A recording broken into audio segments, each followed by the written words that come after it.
Ustadz, gimana kalau penghasilan istri lebih banyak daripada penghasilan suami? Kita katakanlah istrinya mengalami kemajuan usaha.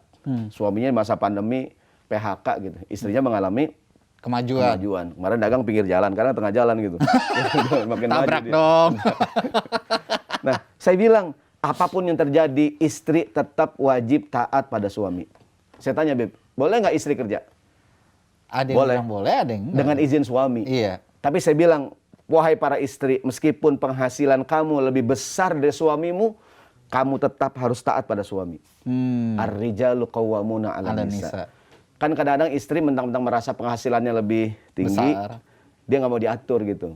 Istriku, kamu jangan terlambat dong pulang ke rumah. Mas, kamu jangan ngatur-ngatur aku, Mas. Ini rumah siapa yang bayar nih, Mang? Iya. Mau mati listrik. Gitu, jangan.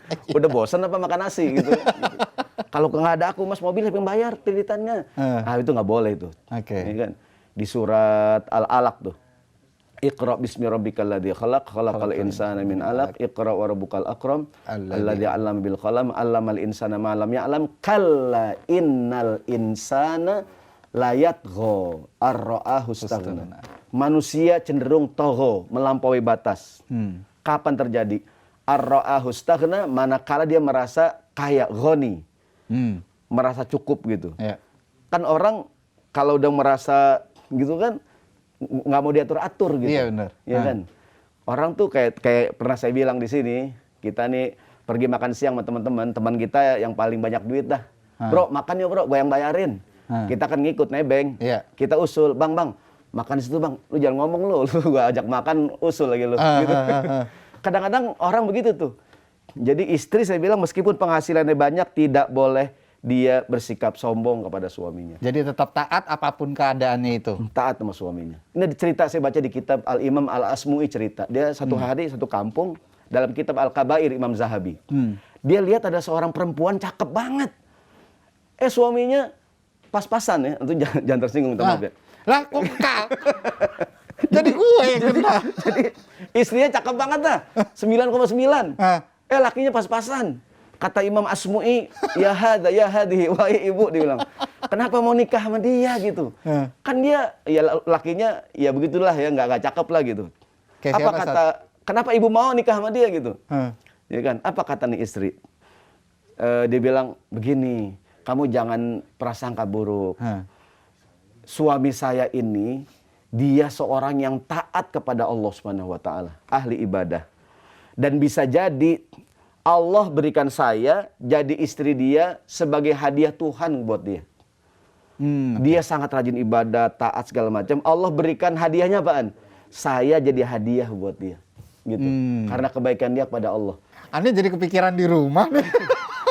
Jadi maksudnya apapun yang terjadi gitu. Iya. Jadi istri kita adalah takdir, jodoh adalah takdir dari Allah Subhanahu wa Ta'ala. Berarti istri ente hadiah buat ente. Gantian. Kayak pernah saya bilang tuh masalah syukur sama sabar. Iya kan, yang bininya cakep banget, lakinya pas-pasan. Kata istrinya, bersyukur pada Allah bang, kita berdua bakal nge surga. Kenapa Neng? Ya kan abang bersyukur nikah sama saya. Aku bersabar, kata bini. Kata suami, apes banget gue. Tapi Ustadz, sekarang di zaman sekarang ini kan eranya banyak yang bilang open minded lah segala macam, dan akhirnya banyak orang yang berpikir ngapain gue harus nikah kalau gue bisa hidup sendiri gitu kan. Iya betul. Nah, banyak akhirnya yang memilih menyendiri, dia tidak melakukan pernikahan, padahal di agama itu kan kita disuruh untuk menikah. Betul. Nah, sebenarnya dari Islam sendiri kenapa kita disuruh menikah, Ustadz? Menikah itu ibadah. Dan ibadah itu berat. Maka saya bilang tadi, dalam Islam itu ibadahnya orang yang sudah menikah pahalanya lebih besar dibandingin ibadah orang yang belum menikah. Kenapa? Menikah itu kan tanggung jawab. Betul nggak? Menikah itu kan memberi nafkah, rumah tangga, kalau sakit gimana, makan, minum, obat-obatan, segala macam. Beban. Menikah itu tanggung jawab, maka pahalanya besar. Betul sekali. Jadi menikah itu bukan sekedar melampiaskan hasrat hubungan seksual gitu. Ya kan? Dan nikah itu menjadi suami itu beban sebenarnya. Kalau boleh milih kan enaknya hidup sendiri. Nah, Islam menyuruh menikah itu, dan menikah itu ibadah. Gitu. Ibadah maksudnya ya namanya ibadah ya berat, ada tanggung jawab gitu. Bukan sekedar orang menikah kemudian melampiaskan hasrat seksual gitu ya. Kalau buat kita undangan ngapain nikah gitu. Karena dalam sebuah hadis Nabi Muhammad mengatakan nikah itu nisfuddin. Orang yang udah menikah faqad istakmala nisfa dinihi. Orang yang udah nikah sempurnalah setengah agamanya. Kenapa? Karena banyak ajaran agama yang tidak bisa dipraktekkan ketika orang sendirian. Seperti sabar atas tingkah laku istri. Nah dia jomblo, sabar apa nih, nggak punya bini? Iya nggak? Iya nggak tuh? Iya benar. Iya kan? Bener. Dia kadang-kadang orang berumah tangga ada aja lah ujiannya nggak tuh? Jomblo lagi diomongin loh. Jomblo lagi diomongin. Kita pulang kerja yang ngajak makan banyak banget. Iya. Bro, makan bro, enggak, gua makan, bini gua masak. Ya. Sampai di rumah nggak ada apa-apaan. Ya enggak? Itu kan ujian. Jadi curhat begini, ya enggak? Iya nggak nih? Iya nggak? Artinya ujian bukan tuh? Iya. Udah rumah jauh banget tadi di komplek, ya nggak? Sampai rumah nggak disediain apa-apaan. Maksudnya ya sabar gitu, sabar. Oke. Maka menikah itu tanggung jawab, menikah itu ibadah. Emang berat gitu. Jadi kalau orang berpikir, ngapain saya nikah, enakan sendirian. Begini Pak, emang nikah itu bukan senang-senang. Nikah itu ibadah gitu. Ibadah artinya dengan menikah melahirkan generasi penerus. Dengan menikah itu tadi punya kesempatan berkhidmat kepada istri, kepada suami. Suami melayani istrinya, istri melayani suaminya, kan begitu. Kalau nggak nikah kan nggak bisa dipraktekkan tuh ajaran-ajaran kayak tadi. Iya benar-benar. Maka saya ulangi 2 kalimat tadi, antara taklif dengan tasyrif. Taklif itu beban. Tasyrif kemuliaan. Menjadi seorang muslim itu merupakan kemuliaan buat kita. Betul nggak? Iya. Terus terang saya diundang ke Insight merupakan tasyrif, kemuliaan buat saya. Masya Allah. Bertemu dengan Bang Sahil, dengan kru-kru yang keren-keren. Iya nggak tuh? Ya kan? Alhamdulillah. Gitu. Artinya kan sebuah tasyrif, kemuliaan. Kemuliaan. Tapi menjadi pemimpin itu itu kadang-kadang beban gitu. Nah, menjadi seorang suami adalah tanggung jawab. Gitu kan? Tanggung jawab yang yang berat gitu. Maka kalau boleh milih sih enakan bujangan, iya, cuman menikah itu pahalanya besar. Karena itu ibadah.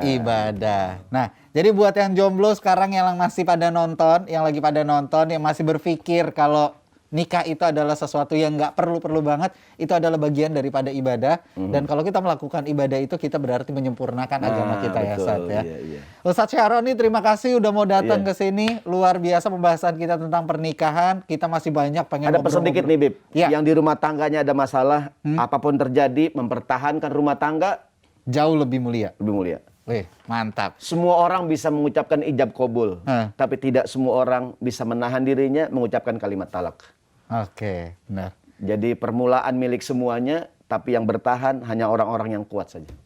Semoga kita semua bagian dari orang-orang yang bisa bertahan untuk menjaga kemuliaan rumah tangga kita. Amin. Amin. Terima kasih teman-teman Insight yang sudah pada nonton acara kita pagi hari ini ataupun sore hari ini juga. Kalau ada perbedaan pendapat, ya diterima dengan baik, buka mata, buka hati, buka pikiran supaya ilmunya bisa diterima. Ustadz Syahroni Mardhani, terima kasih sudah datang. Amin. Kita senang banget Ustadz datang ke sini. Amin, insyaallah. Tapi nggak cuma sekali ini aja, karena kita pengen ngobrol-ngobrol panjang lagi sama Ustadz. Amin, ya Allah, ya Rabbal alamin. Nah, buat yang di rumah, jauh di lubuk hati, kita bisa tahu nilai-nilai dari kebaikan dan juga kebenaran. Akhirnya Ustadz Syahroni Mardhani pamit, Sahil Mulahela pamit. Talat Aisnan Wahid. Wassalamualaikum warahmatullahi wabarakatuh. Waalaikumsalam warahmatullahi wabarakatuh.